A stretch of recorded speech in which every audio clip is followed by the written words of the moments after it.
kita ada 7 masuk dengan saya dengan admin. So hari yang ada Puan Kamariah, Puan Jalilah, Puan Faizah, Puan Asidah, Tazah Rashidah, 5. Ni Afifah ke?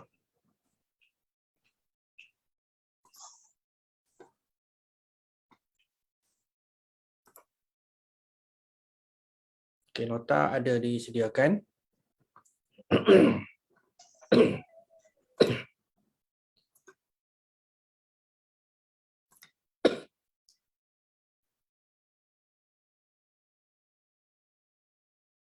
Kalau nak buat live di Facebook, macam mana?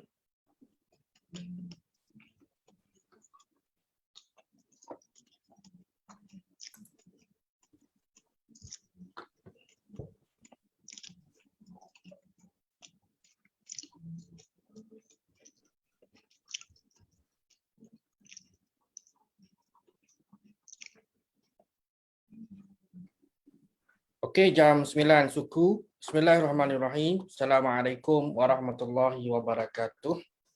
Innal hamdalillah nahmaduhu wa nasta'inuhu wa nastahdihi wa nastaghfiruh wa na'udzu billahi min syururi anfusina wa sayyiati a'malina.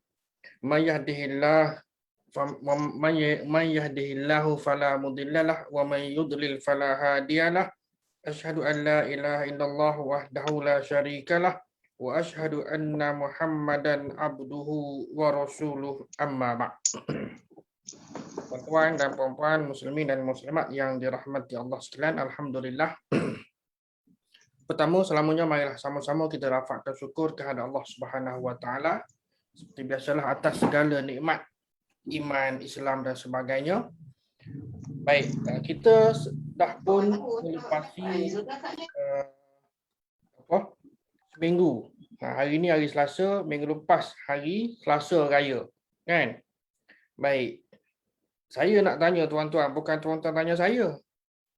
Bila kita dah nak masuk 10 terakhir ni. Hari ni dah berapa? 17 dah. Apa yang nak kita buat? Baru ni tanya dah rasa soalan. Apa nak kita buat? Sebab kalau sebelum ni kita kata, okey, maknanya 10 pertama jelas kepada kita tak?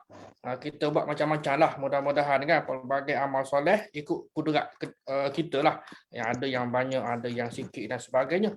So, yang baki ni kerana tidak ada lagi keistimewaan. Betul tak? Kalau yang pertama, kan 10 pertama macam-macam lah. Kan?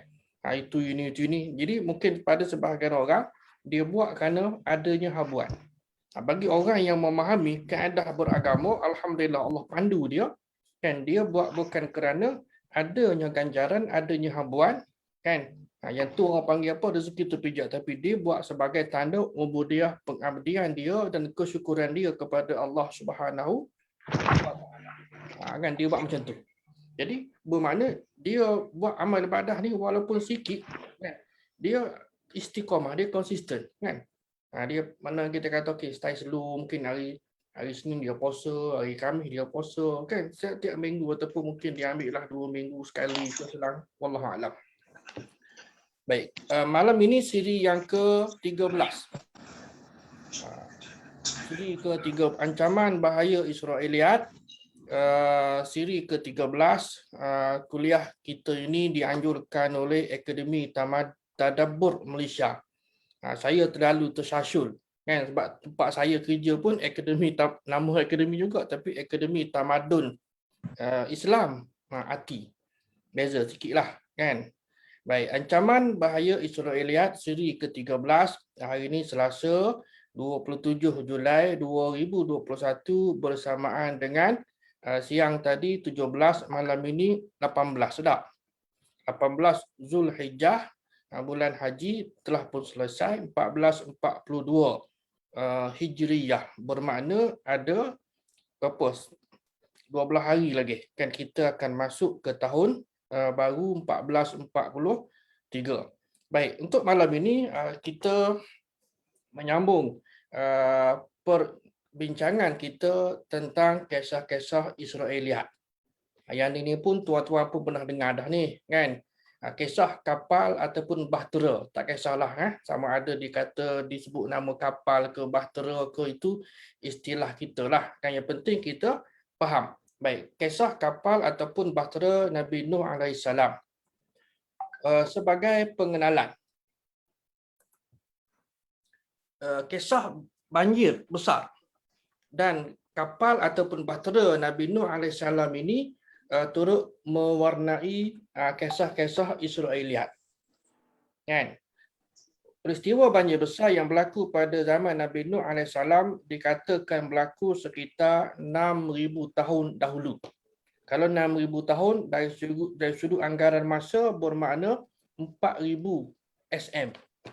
Betul ke tidak tak tahulah, kan? Itu anggaran, dan benda ni pun dia tidak masuk dalam perkara akidah dan ibadah dah. Kalau orang yang bersetuju, tak bersetuju, tidak ada masalah. Kita kena faham isu, kan? Kerana mungkin ada dalam kalangan kita pada malam ini pertama kali join kuliah ini, walaupun dah masuk siri ke-13 tentang Israeliat. Kan Israeliat ialah kisah atau cerita yang disampaikan oleh pendeta Yahudi dan Nasrani, sama ada mereka itu masih beragama Yahudi dan Nasrani ataupun mereka telah memeluk Islam, dengan sangkaan mereka bahawa cerita atau kisah yang disampaikan itu tidak ada salah dan silap. Kan? Dengan sangkaan mereka, kita bersangka baiklah. Takkanlah contoh nama-nama besar yang selalu disebutkan dalam tema Israeliat ini seperti para sahabat yang Ibnu Abbas, Ibnu Mas'ud, Abu Hurairah, kan, Tamim Ad-Dari, kan. Pokoknya dua nama besarlah kita kata, seperti Ibnu Abbas dengan Abu Hurairah ni. Dan juga dalam kalangan tabi'in nama besar seperti Ka'ab Al-Ahbar dan juga Wahab bin Munabbih ini, bila dia dah masuk Islam, kan, dia tidak dikenali sebagai golongan munafik. Kalau golongan munafik, ya. Tetapi ini betul, takkanlah dia nak berdusta tak. Cuma bagi kita di sini, dari sudut sangkaan mereka bahawa apa yang mereka sampaikan itu untuk menjawab pertanyaan yang diajukan oleh para sahabat dan juga tabi'in, kan, bagi mereka adalah cerita yang betul dan tidak bersalahan. Tidak bersalahan, sama ada dengan akidahnya, dengan ibadahnya, dengan hukum hakamnya, dengan fakta logik akal dan seumpamanya. Dan atas dasar itulah imam-imam tafsir, kan, imam-imam tafsir kalau dalam kalangan siapa? Tabi'in, kan, seperti Muqatil bin Sulaiman, ataupun juga nama besar dalam dunia tafsir ni, apa tuan-tuan? Ibnu Jarir At-Tabari yang meninggal pada tahun 310 Hijriah, memuatkan riwayat Israeliat ini tanpa memberi komentar, boleh terima ataupun tidak. Kan kita tengok. Itu sekadar intro lah. Dan cerita Israeliat ni ada 3 jenis. Yang pertama, accepted, kita boleh terima. Yang kedua, rejected, kena tolak. Yang ketiga, yang diistilahkan dalam bahasa Arab sebagai tawakuh ataupun maskut anhu, yang didiamkan oleh para ulama. Artinya ulama tidak beri sebarang komentar. Bermakna boleh nak cerita tetapi dengan syarat tertentu, kan, supaya audiens tahu. Okey, kita bermula. Jadi 6,000 tahun, kan. Setuju tak setuju tak mengapa, kerana dia apa? Tadi dah disebutkan dia tidak melibatkan isu akidah dan juga ibadah. Tak mengapalah. Baik. Dan kisah ini ada disebutkan di dalam Al-Quranul Karim dan juga di dalam Injil. Kan, dalam kitab Perjanjian Lama dan Perjanjian Baru. Kan, ini adalah baik, ataupun orang panggil di Old Testament, di Old Testament dengan New Testament. Baik, sebagai dua sumber utama, dua sumber prima, dua sumber utama, kita nak tahu kisah ni, sudah tentulah kita orang Islam, kita akan rujuk kepada Quran, kerana Al-Quran itu adalah kalamullah, kan, secara mutawatir, bermakna betul 100%. Kan betul 100%. Tidak ada salah ataupun silap. Baik, manakala kajian-kajian yang diterbitkan, kita jumpalah kajian mana dalam buku ke, dalam jurnal ke, malah dalam internet ni macam-macam ni. Kan adalah sumber kedua ataupun sumber sekunder kepada isu yang kita bincangkan, iaitu cerita tentang kapal Nabi Nuh alaihi salam. Okey, dan ia merupakan contoh teladan. Contoh teladan dari masa lalu untuk kita hari ini mengambil iktibar, kan, daripada peristiwa yang berlaku. Atas dasar itulah Al-Quran tidak menyebutkan secara detail dan Nabi kita SAW pun tidak menceritakan secara detail kapal tu besar mana, panjang mana, lebar mana, tak kan? Nak cat dengan kala apa, tak, contohnya yang ada dalam cerita-cerita Israiliyat. Baik, sedikit latar belakang. Yang ni pun maknanya kalau dari sudut sumber pun nak terima tak terima tidak ada masalah, kan? Nabi Nuh kita maklum sebagai Nabi nombor 3 tak? Selepas daripada Idris dan Adam. Kan? Adam nombor 1, Idris nombor 2 dan Nuh nombor 3. Setelah Adam wafat dan ada dia dilahirkan 116 tahun ataupun 146 tahun. Adalah lebih kurang tak? Jadi yang pentingnya ialah dia punya jarak masa antara dua Nabi ni sekitar 10 generasi. Bila 10 generasi, agak-agaklah berapa? Jangan dikira 10 generasi kita, 10 generasi umat Muhammad sekitar 60 tahun. Habis kalau generasi dulu, tak, Nabi Nuh berapa umur? Kan contoh tak? Kan? Jadi kalau nak kira, jenuh lah. 10 generasi tu tuan kali lah. Kalau umur tu 950 tahun, 1000 tahun lah secara kasar, secara mudahnya kali 10. Biar betul. Kan? Jadi oleh sebab itu dalam hal begini, saya katakan tadi Al-Quran tidak cerita detail, dan Nabi kita pun tidak cerita detail kerana persoalan umur ini bukan menjadi agenda utama dalam agama kita. Maknanya dalam isu inilah. Okay? Nabi Nuh diangkat menjadi rasul umur 50 tahun, namun para pengkaji berbeza pandangan. Tak mengapa. Ada yang kata 350 tahun, ada yang kata 480 tahun dan sebagainya. So wujud perbezaan, kita berlapang dada. Siapa nak terima yang pertama, yang kedua, terpulang. Kerana tidak ada betul dan tidak ada salah. Hanya sekadar sangkaan ataupun andaian dan juga rumusan oleh para pengkaji yang tidak didasarkan kepada nas yang sahih. Tak mengapa, jangan kita bertelagah benda ni. Baik. Yang kedua, Nabi Nuh AS dibesarkan di Iraq. Kalau kita menelusuri sejarah kewujudan manusia, para pengkaji juga bersetuju bahawa tamadun pertama manusia adalah di Mesopotamia. Kan? Daripada Iraq tu, Teluk Parsi tu, Teluk Parsi tak? Iraq tu menganjur ke utara sampai ke Syam dan Syria. Syam dan Syria tu samalah, sampai ke border Turki. Kan itulah yang disebutkan sebagai kawasan Mesopotamia. Baik. Sebagai rasul yang pertama diutus di bumi, kan?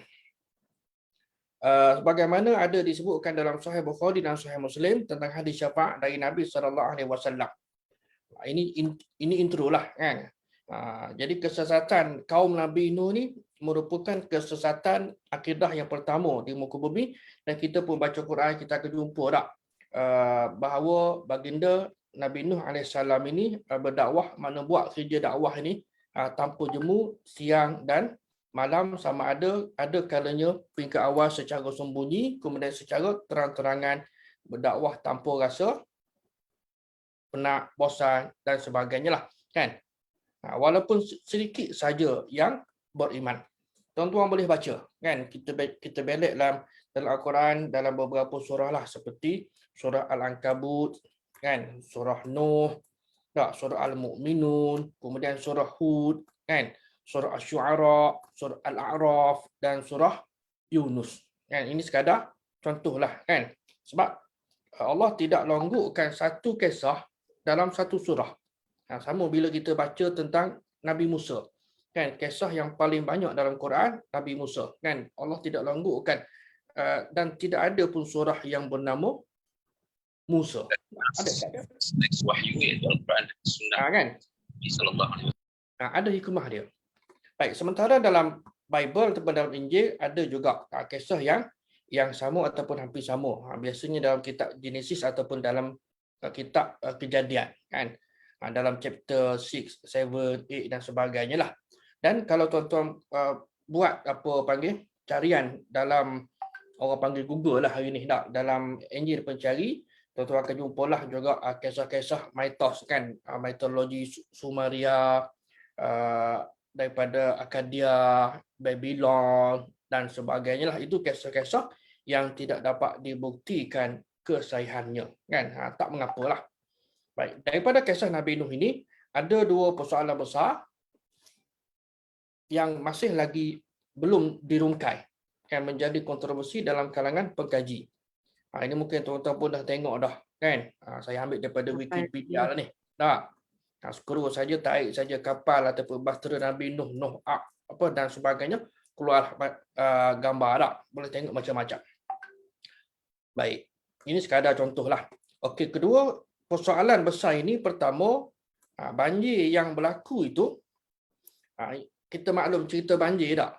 Yang berlaku, adakah banjir hanya melibatkan, kalau kita ambil sampel contohnya, yang melibatkan kawasan Iraq saja, kan, kalau kawasan yang kecil lah maknanya tempat Nabi Nuh saja, kan, ataupun juga satu dunia yang saya dah sebutkan pada kuliah yang lalu.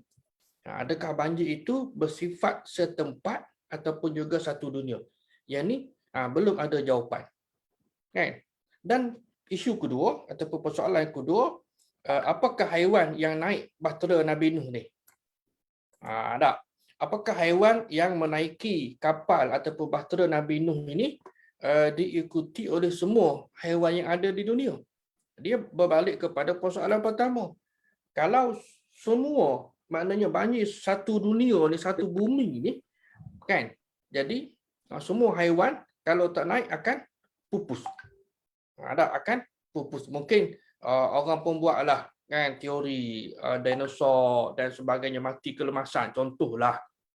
Jadi ini juga kita tidak perlu bertelagah. Kalau kita jumpa pelbagai pandangan pun senyumlah, kan, kerana nak terima pun tak mengapa, tidak terima pun tidak mengapa. Jangan kita bertelagah kerana perkara yang tidak penting ataupun yang kurang penting. Habis kalau tidak penting, apakah faedah para pengkaji buat kajian menghabiskan mungkin puluhan ataupun ratusan ribu ringgit, dolar ke apa ke, kan, untuk nak pergi ke tempat yang dikatakan antara mana border antara Iran dengan Turki tak, yang dikatakan kawasan pergunungan Arafat lah. Baik. Okey. Cerita pertama, bentuk kapal ataupun bahtera Nabi Nuh. Beberapa kitab tafsir seperti tafsir At-Tabari, Dur Al-Mansur ini ialah tafsir Imam As-Suyuti dan sebagainya, ada bawa cerita ni. Ada bawa cerita kisah Nabi Nuh AS ini yang pelik dan menghairankan, kan. Cerita-cerita pelik lah.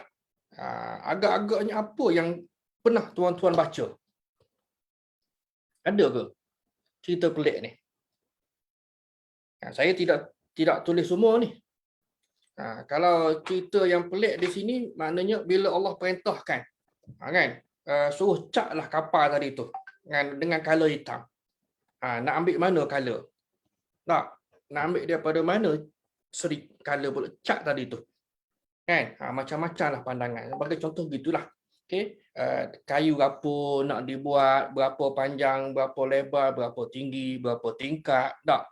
Kemudian juga kitab-kitab tadi sebagai contohnya menyebut khurafat tentang kejadian beberapa jenis haiwan. Baik. Satu perkara yang perlu diketahui dan diingati apabila kita merujuk kepada kitab-kitab tafsir ini, dalam sehari dua kemarin saya dengar kuliah lah, kan, malam-malam kalau saya tak ada kuliah pun saya dengar sambil-sambil buat kerja pun kita pun pasang, kan? Jadi dan lepas maghrib tadi pun saya sebutkan pada isteri saya. Dia tanyalah ada kuliah tak? Dia kata ada malam ni. Kan? Jadi cerita bab tafsir ni kalau tuan-tuan baca kitab tafsir, contohnya, okey, kita ambil tafsir ABC lah, kan? Dia pun memuatkan pandangan Ibnu Abbas. Ibnu Abbas berkata sedemikian. Kan? Jadi pertama sekali mungkin pada sangkaan orang awam bahawa kisah tadi betul. Kan? Jadi pada orang yang mengaji kisah tadi itu, bila Ibnu Katsir menyebutkan riwayat daripada Ibnu Abbas secara tak langsung tidak dan sanadnya terputus, sudah tentulah bila sanad terputus bermakna dari sudut periwayatan itu dia akan menjadi riwayat yang dhaif. Kan? Apa jua pun, sekalipun kisah tadi betul dan bertepatan dengan yang disebutkan dalam Al-Quran. Okay. Apa yang saya nak kongsikan di sini, saya dengar dalam kuliah tadi itu, penceramah menyebutkan dikatakan. Dikatakan. Dalam bahasa Arabnya, qila. Kan? Mungkin tuan-tuan yang dah follow kuliah kita ni akan ingat.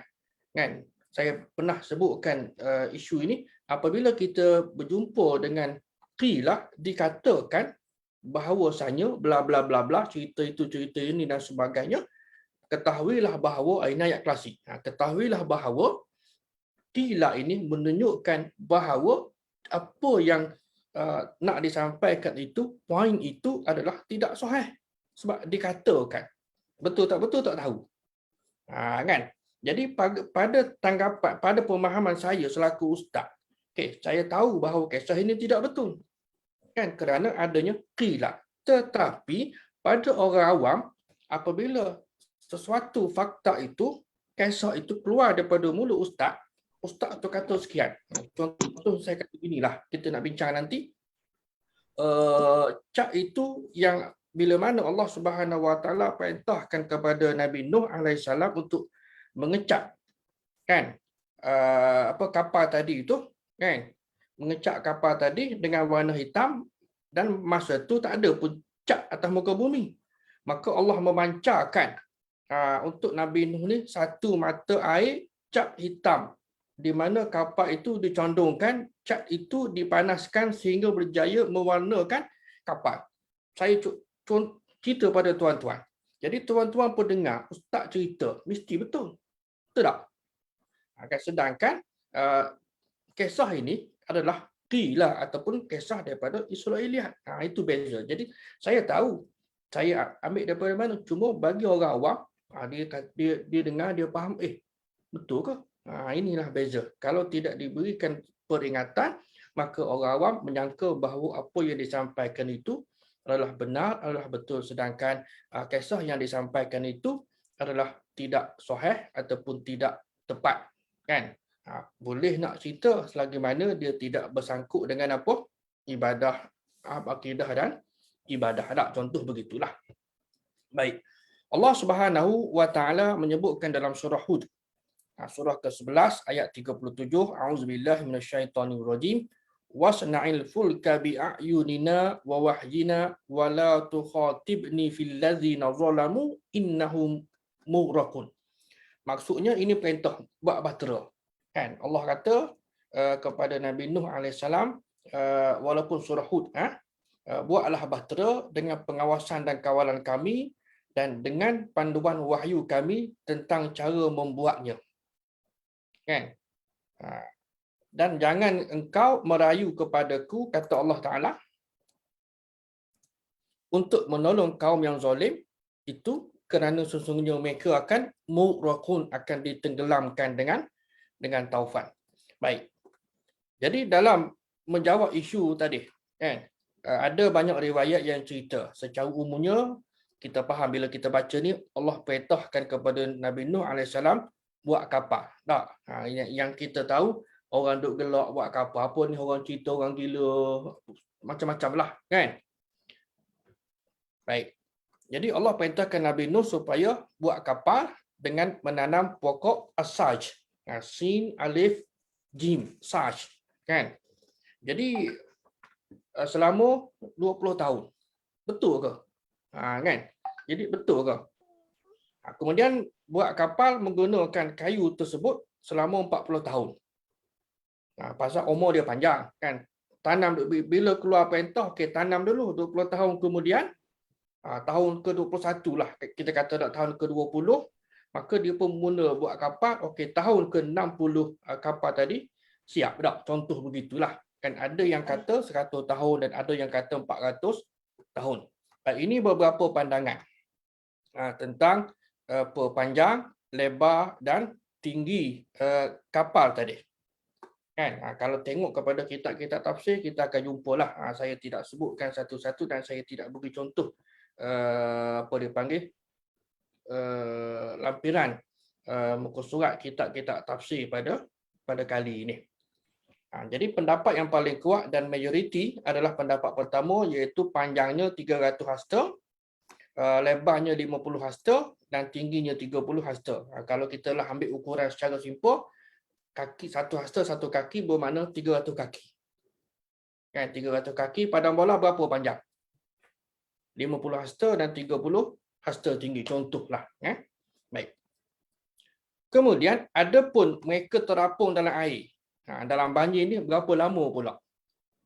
Kan berapa lama pula? Kan setelah hujan lebat dah beberapa hari kemudian, okey, dikatakan tempoh 150 hari ini, kemudian baru mendarat pada tanggal 10 Rejab dan kekal duduk dalam kapal tu tak keluar. Kan bila dah, kalau kita kata ginilah, bila dah hujan tu dah berhenti, kan kemudian dah landing dah, kan nak tunggu air kering, dah kekal dalam kapal selama sebulan dan turun ke bumi pada tanggal 10 Muharram. Tempat dia mendarat dikatakan sebagai Bukit Judi. Kan Bukit Judi ni kita tengok gambar lah. Saya pun cari juga, ada disebutkan ini dalam surat khabar lah.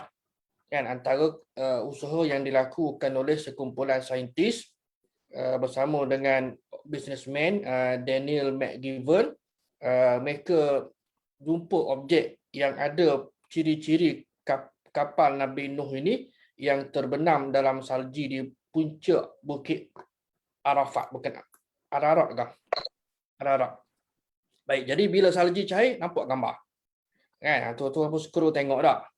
Inilah contohlah lebih kurang. Kan? Jadi maknanya di sini kan yang color titik merah ni dah. Kan ini yang saya katakan tadi, kalau tamadun Mesopotamia bermula daripada Greece kan pada Kesar ni, ini Iraq kan, yang dikatakan apa nama tempat tinggal Nabi Nuh kan. Di mana yang setepatnya tak perlu kita carilah kerana dia bukan menjadi perkara utama dalam perbincangan. Okey, dikatakan di sini kan. Ini tuan-tuan boleh bacalah. Tengok kerana ada dia jumpa gua aneh yang berdinding kayu di Ararat ini. Jadi seolah-olah itulah kot. Namun ada masalah lah, maknanya pihak kerajaan Turki tidak benarkan kajian tadi itu diteruskan. Wallahu alam. Ini punya lama ni. Dalam berita harian tahun 2015. Kita dah 21, dah 6 tahun kan. Jadi tuan-tuan pun boleh tengoklah. Baik. Muka surat 5, kita 942. Allah Subhanahu wa taala menyebut lagi dalam surah Hud tadi ayat 37 dah. Ini ayat 40. Hatta iza jaa amruna wa faratan nur kul nahmil fiha min kulli zawjain isnain. Maksudnya Nabi Nuh terus bekerja sampailah datang sehingga apabila datang hukum kami untuk membinasakan mereka. Wa faratan nur kul nahmil fiha. Allah perintahkan kepada Nabi Nuh alaihissalam kan, kul nahmil fiha, dan air yang memancut-mancut daripada muka bumi menandakan kedatangan taufan ni, wa faratan nur, dan kami perintahkan kepada Nabi Nuh ihmil fiha min kulli zaujin isnain. Bawalah dalam bahtera tu daripada tiap-tiap jenis haiwan sepasanglah. Kita pun maklum dah kan, bila tuan-tuan baca pun mengapa sepasang. Kan? Kerana bila sepasang ni bermakna ayam tadi, itik tadi ada potensi untuk membiak tak. Kan? Kalau manda macam mana? Jangan tanyalah. Kan? Kukuklah pula. Wa ahlaka illa man sabaqa alaihi alqawlu wa man aman wa ma amana ma'hu illa qalil. Baik. Jadi bawalah dalam bahtera tu dua daripada tiap-tiap jenis haiwan, makna sepasang lah kan, lembu jantan, lembu betina, kambing jantan, kambing betina tak. Timbul persoalan tadi lah. Persoalan adakah yang setempat itu kita tinggalkan. Baik, dan Allah kata lagi, bawalah ahli kamu wa ahlaka, dan ahli kamu makna ahli keluarga kamu kan, saudara mara dan sebagainya, illa man sabaqa alaihi alqawlu. Ada kecuali, bawalah ahli keluargamu kecuali orang yang telah ditetapkan hukuman azabnya disebabkan kekufurannya, dan juga bawalah waman amana kan, dan bawalah orang yang beriman, wama amana ma'hu illa qalil, dan orang beriman ni sikit saja. Kan, maknanya kita dapat buat kesimpulan awal bahawa yang naik, yang berada dalam kapal Nabi Nuh itu hanyalah sedikit sahaja. Sedikit saja. Berapa bilangan? Tidak ada riwayat sahih, Al-Quran tidak cerita hadis Nabi. Apakah ada hadis sahih? Juga tidak menceritakannya. Maka sumber tadi ialah sumber daripada kitab Genesis atau kitab Kejadian. Baik. Antaranya ialah kita jumpa kan sumber daripada kitab Genesis ataupun Kejadian ini. Pertama dari sudut struktur kapal tadi. Ini ada disebutkan di dalam beberapa kitab tafsir lah. Ini sekadar contoh kan. Bertingkat-tingkat, tingkat 1 apa, tingkat 2 apa, tingkat 3 apa tak kan. Ada disebutkan dan ada persamaan dengan poin yang ada dalam Old Testament. Sorry lah, kawan. Nampak Jadi ada persamaan, bermakna dapat kita simpulkan bahawa oleh kerana tidak ada disebutkan di dalam Al-Quran dan juga dalam hadis Nabi SAW, jadi ada persamaan. Timbul persoalan, boleh terima tak Ustaz? Betul tak? Bagi orang awam ni akan tanya, boleh terima tak? Kan? Boleh diterima sekiranya tidak bercanggah dengan akidah dan ibadah serta fakta yang dan juga logik akal. Tak mengapalah nak terima, tak mengapa, tapi nak cerita, tuan-tuan, ini sumber Israiliyat. Clear? Itu je. Kan? Jadi, dan dalam tafsir Abi Hayyan, tafsir Bahrul Muhit, menyebutkan benda yang sama, tapi dia tidak nyatakan sumber dia. Kan? Dan saya katakan tadilah, tingkat bawahnya Nabi Nuh kan, sediakan untuk siapa? Untuk haiwan. Tingkat bahagian tengahnya untuk simpan makanan dan sebagainya. Adalah dia punya susun atur tu. Kan? Ada dia punya susun atur. Jadi benda ni pun apakah penting bagi kita? Tidak. Bila Quran dan juga hadis Nabi yang sahih tidak menyatakan sedemikian, maka kita pun tak cukuplah. Tak. Kalau tanya detail ada.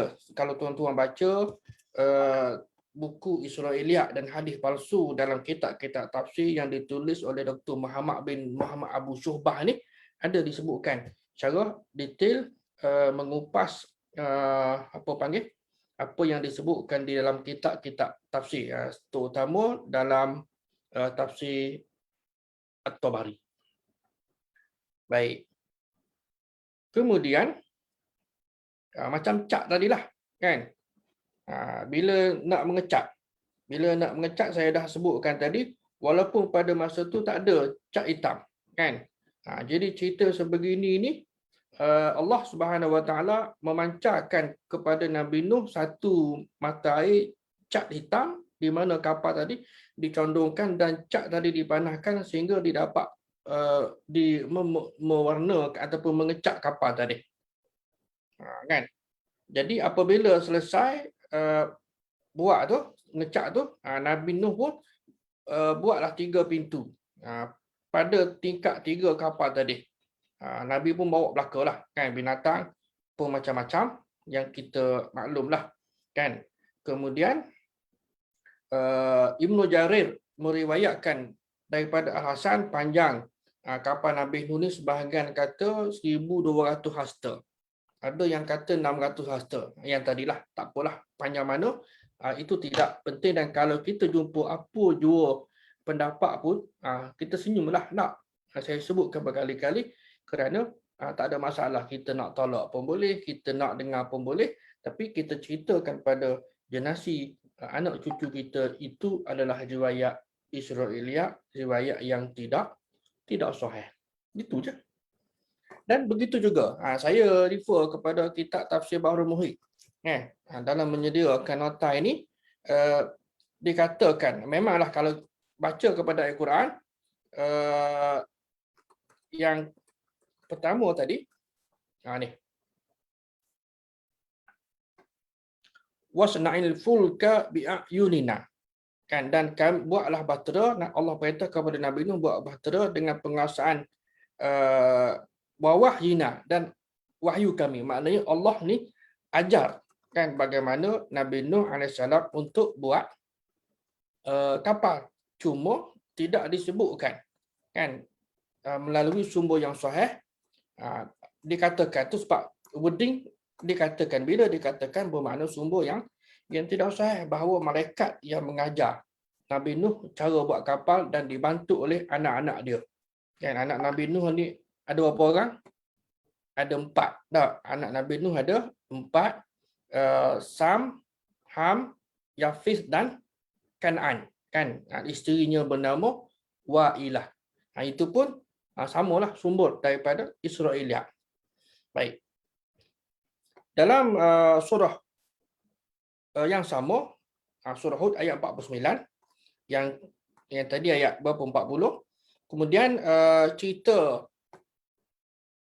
ini juga pandangan Profesor Dr. Quraisy Shihab, seorang ulama terkenal di Indonesia, dan dia ada kitab dia Tafsir Misbah. Kalau orang baca Tafsir Misbah pun kena hati-hati juga, ada unsur-unsur Israiliyat di dalamnya. Jadi dia juga menukilkan dalam Perjanjian Lama, kitab Genesis ini, dan berbeza sama sekali apa yang disebutkan dalam Al-Quran. Dia kata isteri Nabi Nuh itu selamat. Maknanya ada persamaan dengan di Old Testament. Sedangkan isteri Nabi Nuh dan anak Nabi Nuh mughraqun, tenggelam. Ini kita maklum tak? Jadi ada kontradik. Sedangkan dalam Al-Quran menyebutkan bahawa isteri Nabi Nuh dikecualikan dari mereka yang diselamatkan. Memang boleh jadi beliau ada isteri lain dan itulah yang selamat. Kalau ini dari sudut andaian, kita nak andaikan mungkin ada bini nombor 2, bini nombor 3, wallahu alam, tidak ada nas yang sahih yang sabit menceritakan terpulang. Itu saya kata nak terima tak terima kerana dia tidak ada masalah, kerana tidak ada sumber yang sahih yang menyebutkan. Baik. Ia 49. Tilka min amba'il ghaibi nuhihi ilaik. Kalau tuan-tuan baca dalam kisah ini, sebenarnya kisah ayat 49 ni dia dah masuk cerita bab Nabi Muhammad. Dari sudut urutan ayat yang terdahulu ni, 2-3 kelompok ayat yang terdahulu dalam surah Hud ini membincangkan tentang perihal Nabi Nuh AS. Baik, ini sebagai kesimpulan kepada kisah Nabi Nuh dalam surah Hud. Tilka min amba'il ghaibi nuhihi ilaik wa ma kunta ta'lamuha anta wala qaumuka min qabli hadza fasbir innal aqibata lil muttaqin. Makna kisah Nabi Nuh itu adalah perkara-perkara ghaib. Bila sebut perkara ghaib, kita kena tahu kaedah berinteraksi dengan perkara ghaib, maknanya mesti datang daripada sumber yang sahih. Sumber yang sahih. Yang ni kena ingat. Tak? Sumber yang sahih. Kami wahyukan kepadamu, wahai Muhammad, yang engkau dan kaum engkau tidak mengetahuinya sebelum ini. Jadi kita hanya tahu bila mana kita baca Quran dan beberapa kelompok ayat dalam beberapa surah, ini kisah Nabi Nuh misalnya, tak? Oleh itu, isbiru, bersabarlah, dan fasbir, bersabarlah, sesungguhnya kesudahan yang baik yang bawa kejayaan di dunia dan kebahagiaan di akhirat lil muttaqin, kepada orang yang bertakwa. Baik. Dalam perjanjian lama tuan-tuan, tidak disebut pun tentang anak Nabi Nuh yang derhaka. Sedangkan Quran menyebutkannya.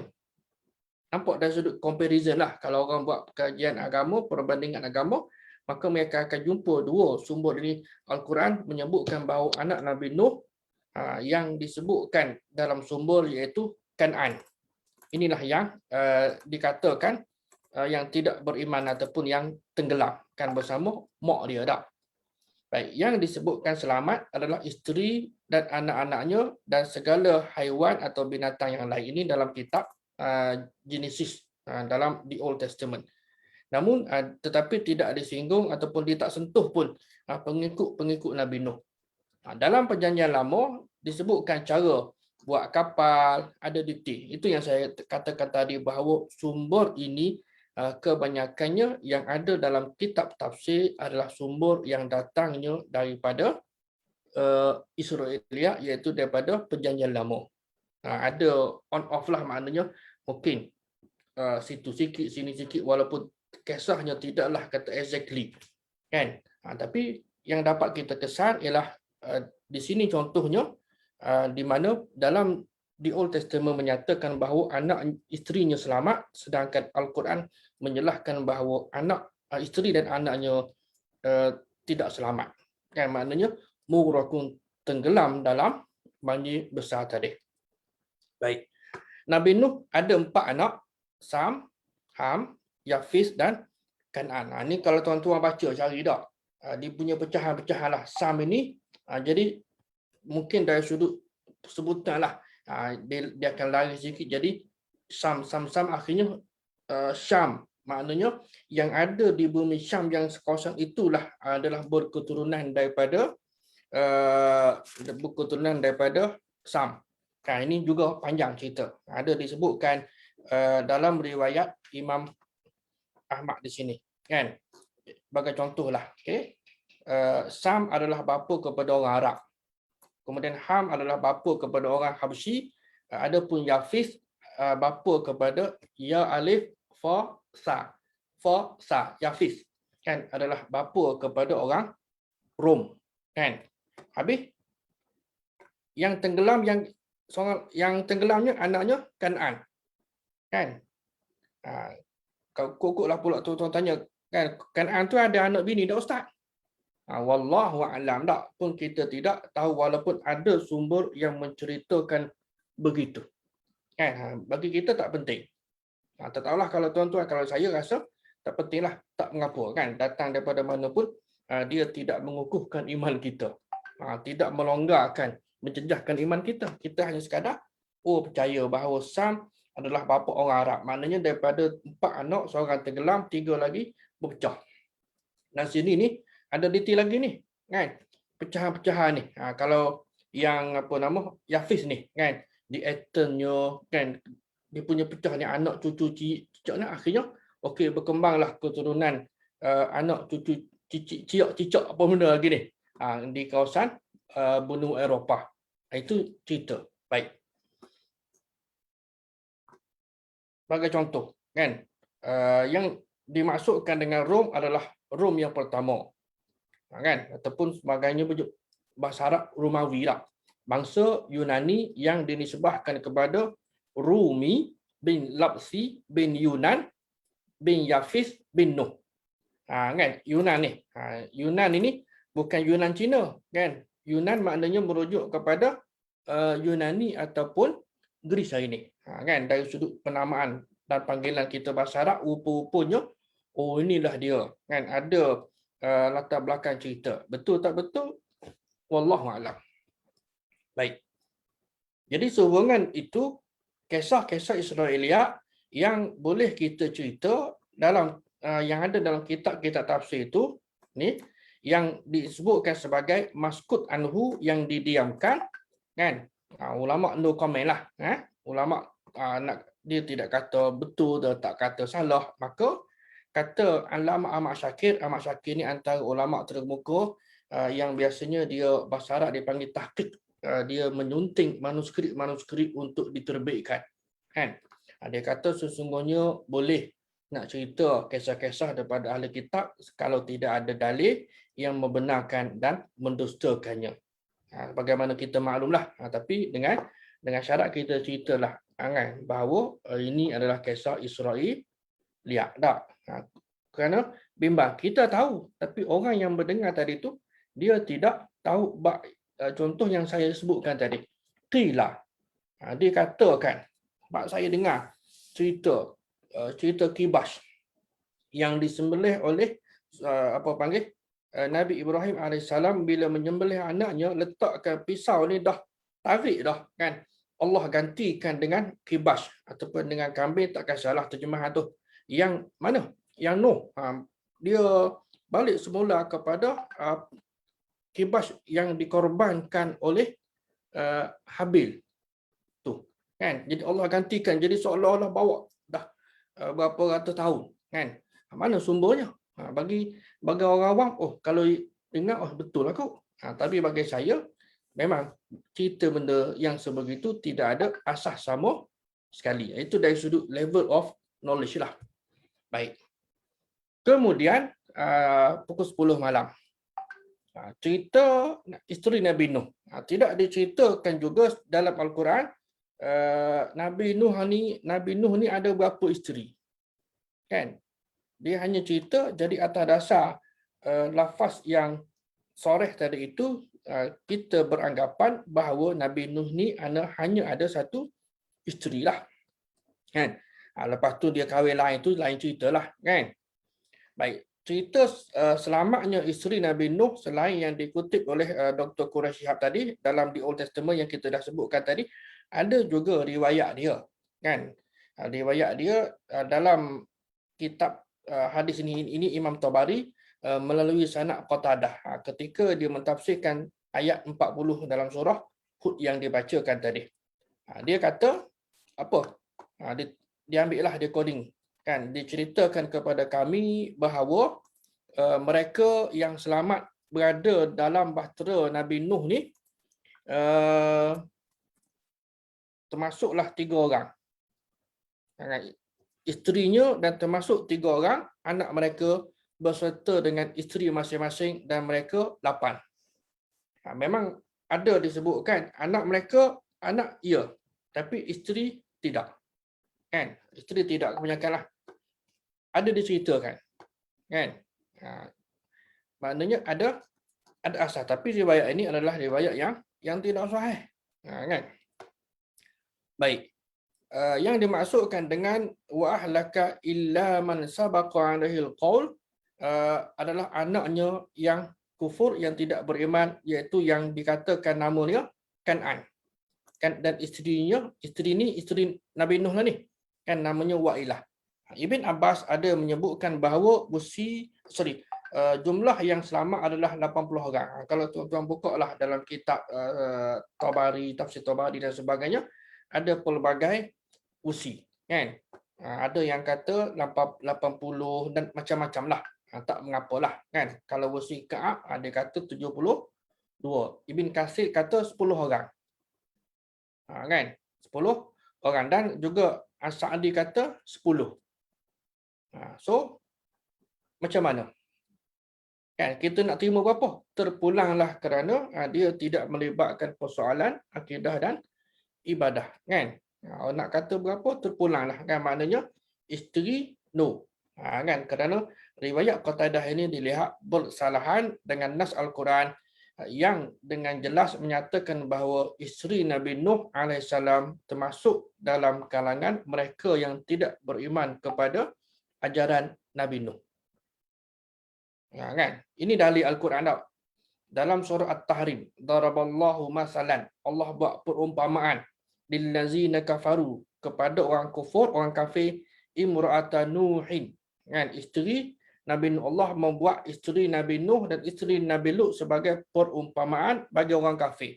Bermakna bila kita baca ayat ini tuan-tuan, kita dapat faham yang isteri Nabi Nuh itu adalah tidak beriman. Kan? Wa mar'ati daraballahu masalan Daraballahu masalan lil ladzina kafaru imra'ata Nuhin wa imra'ata Lut. Kan, jadi kita dapat faham bahawa imra'ah di sini adalah isteri Nabi Nuh dan isteri Nabi Lut. Kalau nak tahu detail bagaimana tak maftuhah dan tak marbutah ni, kena rujuk kepada kelas tadabbur. Bagaimana perbezaan antara Rasam Osmani di dalam menulis sesuatu kalimah, sama ada contohnya di sini ta marbutah dengan ta maftuhah. Di sini ada ta maftuhah, ta marbut yang terbuka. Itu kena tengok detail lah. Cuma secara ringkasnya kita dapat faham bahawa isteri Nabi Nuh dan isteri Nabi Lut adalah mereka yang tidak beriman kepada ajaran yang dibawa oleh Nabi Nuh dan Nabi Lut alaihi wassalam. Baik. Jadi sementara status isteri Nabi Nuh adalah tidak beriman dan menolak bagaimana yang kita baca tadi. Okey. Imam Az-Zamakhsyari dalam tafsir Al-Kashaf. Imam Az-Zamakhsyari ini kebiasaannya orang merujuk untuk nak melihat dari sudut pemakaian dan penggunaan bahasa. Kan?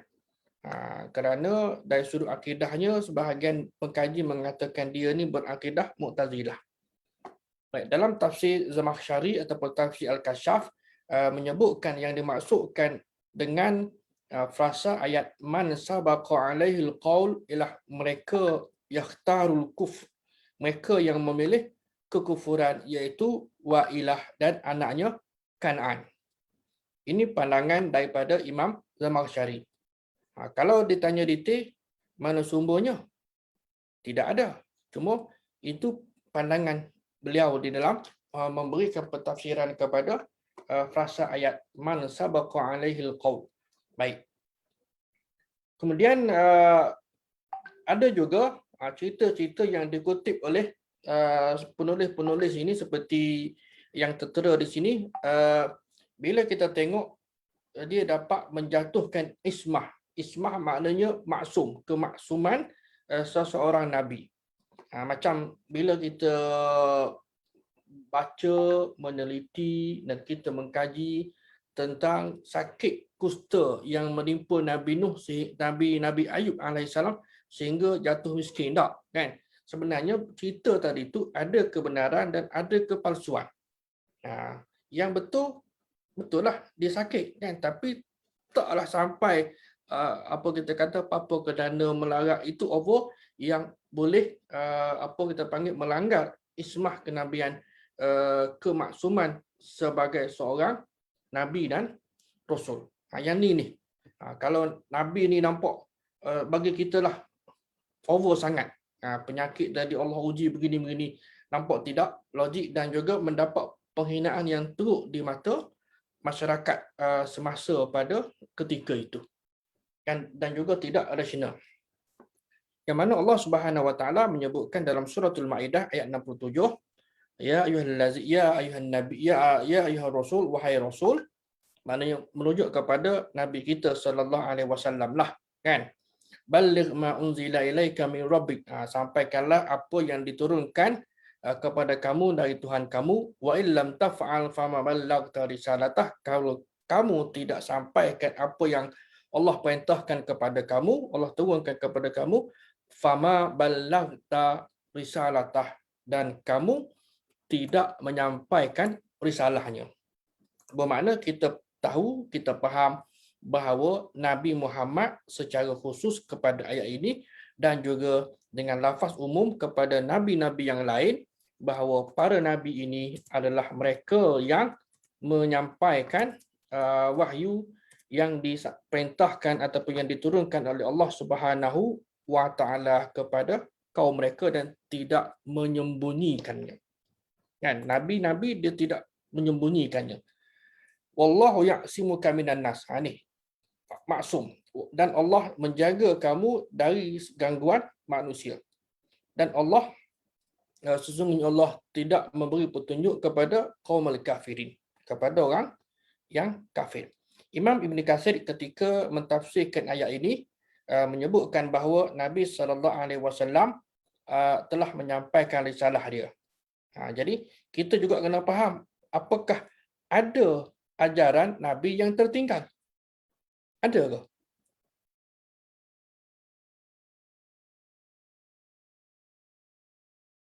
Ada ke tuan-tuan? Kuk-kuklah orang bermimpi lah. Tak. Kan?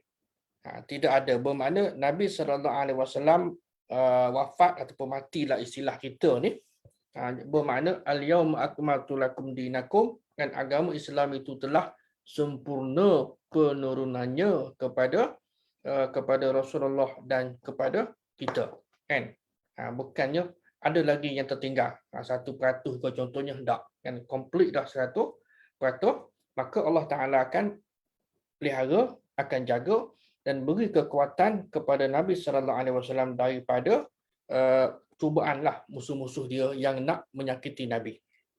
Baik. Jadi penjagaan Allah Subhanahu Wa Taala inilah yang popular dengan istilah Ismatul Anbiya. Maknanya apa kita panggil? Ismah ni terpelihara. Kan? Bukan dari sudut maksum tidak melakukan dosa, tak. Yang ni terpelihara daripada musuh-musuh. Walaupun ada kisah juga, kita tahu kisah Nabi Zakaria, kan, yang begitu tragis, kan. Baik. Jadi meskipun Dr. Quraish Shihab telah menyatakan ketidaksetujuan dia terhadap Israiliyat, kan.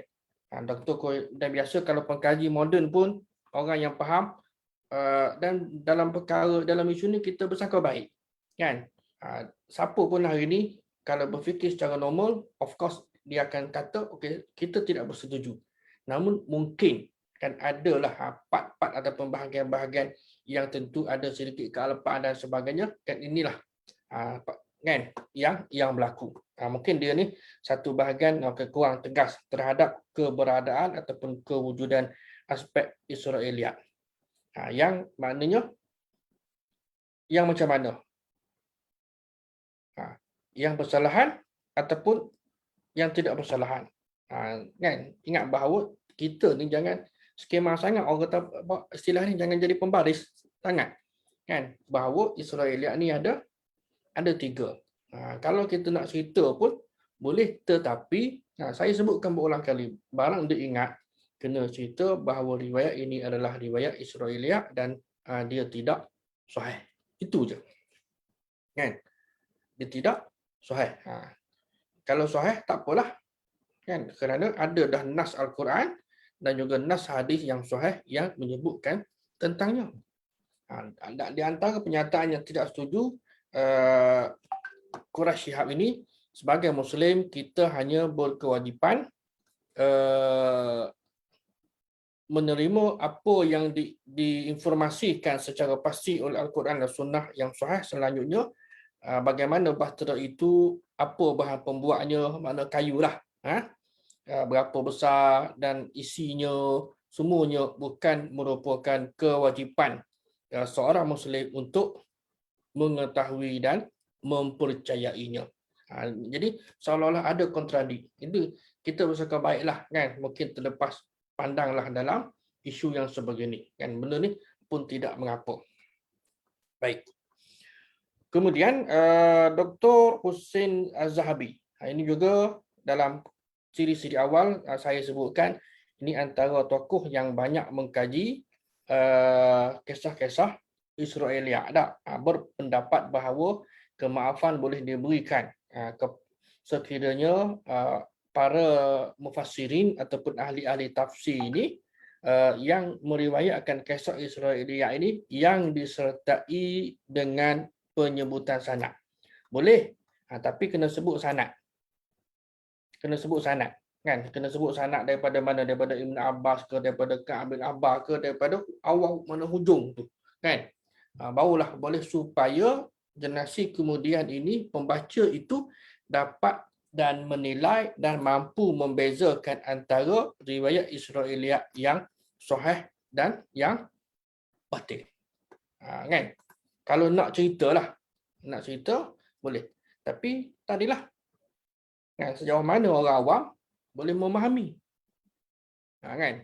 Jadi kalau orang awam tidak dapat memahami, maka sewajarnya ataupun kita nasihatkan supaya bacalah kitab-kitab yang kurang Israeliatnya ataupun juga yang telah dibuat pemurnian oleh ulama terkemudian, kan, seperti kitab Lubabut Tafsir, kan, Ibni Katsir yang saya dah tunjukkan pada tuan-tuan minggu yang lalu. Yang tu memang saya baca pun tak ada, kan. Kalau ada pun satu dua, ada disebutkan yang 80 ni apa panggil 80 orang yang selamat, ada disebutkan oleh Imam Ibn Katsir dan juga direngkaskan oleh siapa nama doktor apa dalam Lubat Tafsir tadi, ada, kan. Jadi kuranglah riwayat Israeliat yang ada di dalam mukhtasar ataupun kitab yang diringkaskan oleh para ulama ataupun yang diberikan permunian oleh terutama oleh para pengkaji semasa hari ini untuk nak menyelamatkan kita semua daripada riwayat-riwayat yang tidak sahih. Itu saja. Kan?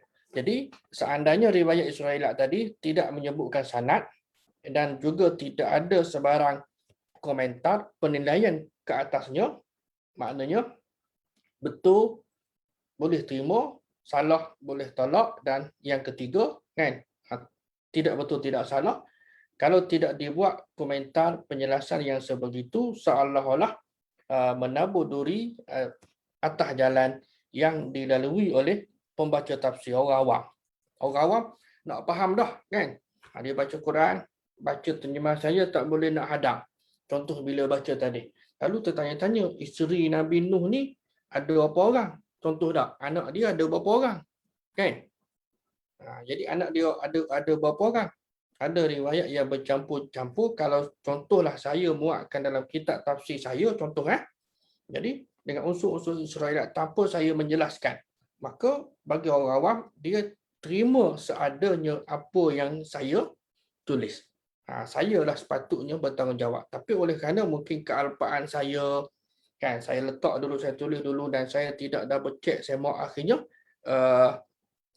tulisan tadi diterbitkan, kan, dan bila diterbitkan ada pula komen dan saya tidak memperbetulkan fakta tadi, maka orang awam lah yang jadi mangsa kepada ketidaktepatan fakta yang bersumberkan daripada sumber-sumber Israeliat.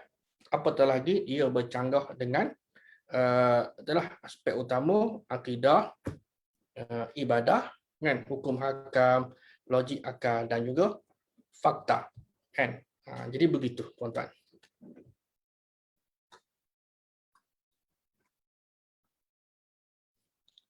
Jadi saya kira sekadar itulah. Ada soalan ke?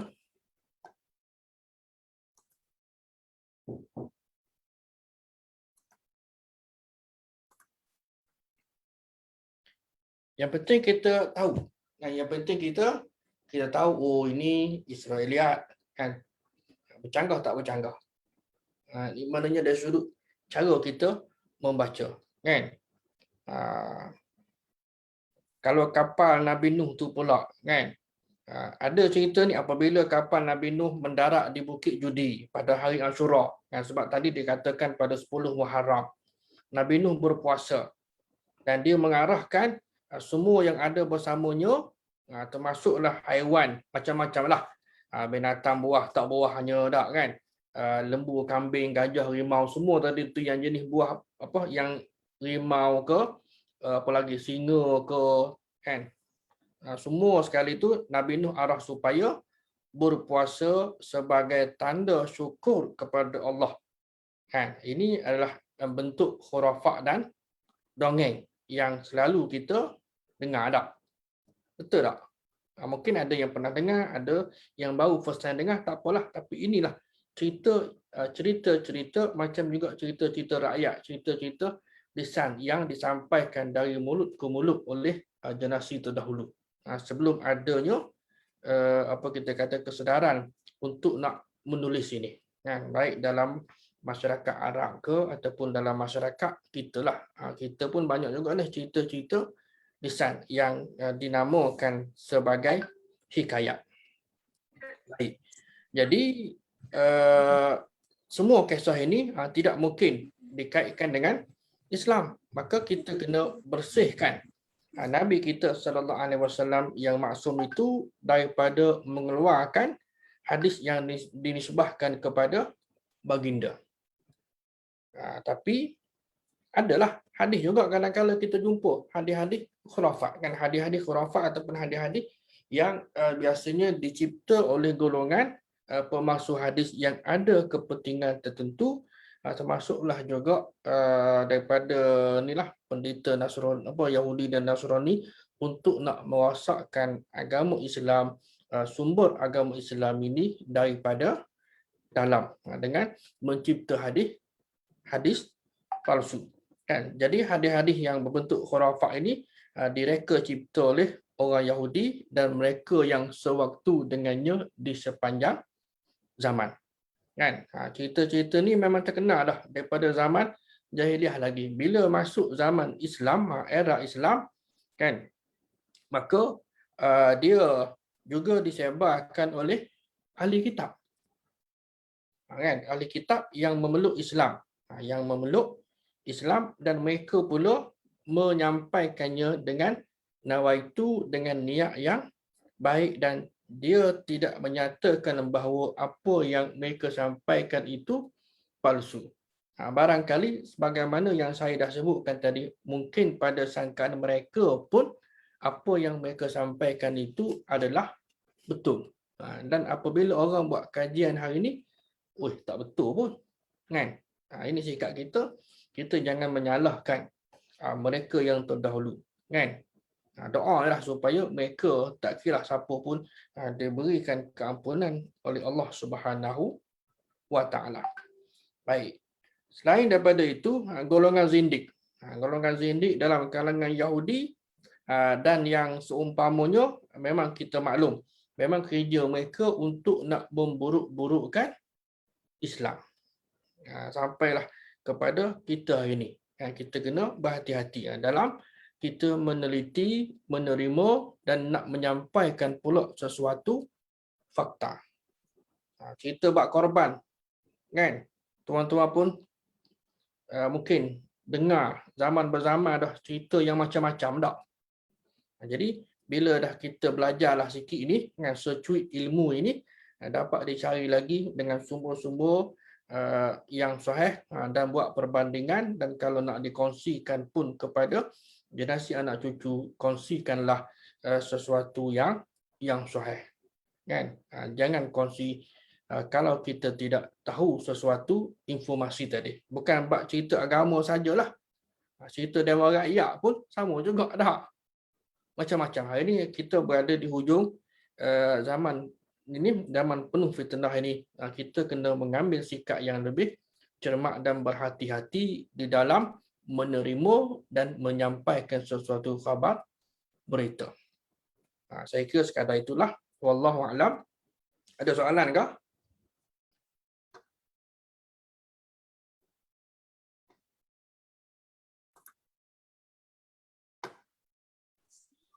Saya tak ada, Ustaz.